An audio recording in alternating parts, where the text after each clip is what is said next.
بشرى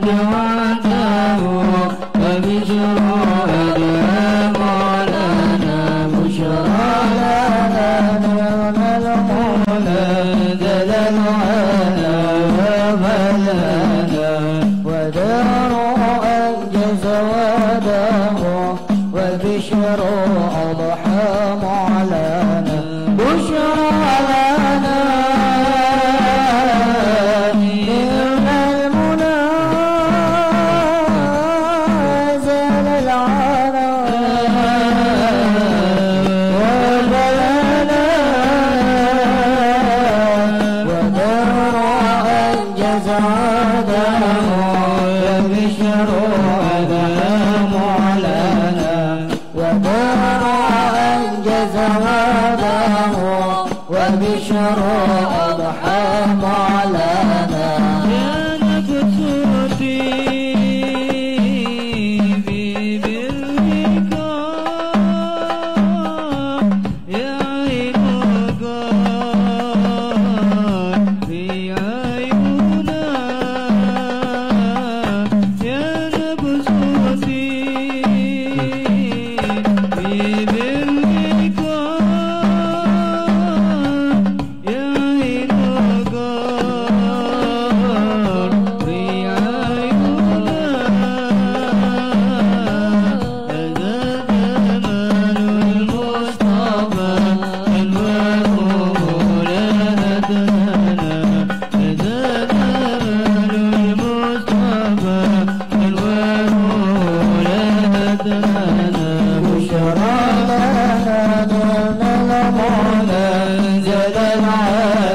خصوصا إلى رسول الإمام المهاجر إلى الله بن عيسى وإلى رسول الفقيه المقدم محمد بن علي وعلى وصولهم وفروعهم ثم الحبيبنا المقدم الثاني الحب الرحمن السقاف بن محمد مولى الداويلي وأولاده 13 منتسبين إليهم والآخذين عنهم ثم إلى روح صاحب المقام الحبيب أحمد بن شهاب ثم إلى روح آل بعلو جميع سلطنة آل بعلوي ثم إلى خصوصا إلى روح حاجي محمد سيباويه بن أغوث حسن عمل ثم إلى روح حاجي موسى بن أغوث حسن عمل ثم إلى روح حاجي محمد جزولي بن أغوث حسن عمل ثم إلى روح أحمد سيوطي بن رسلان ثم إلى روح حاجي مسوكي بن أحمد سيوطي ثم إلى حاجي عمر بن هارون ثم إلى روح حاجي عاقل بن سراج ثم إلى روح أحمد فضالي بن شكور ثم إلى روح إسحاق بن عاقل بن شيخ أبي بكر بن سالم ثم إلى حاجي سلامة بنت أحمد سيوطي ثم إلى مردوة بنت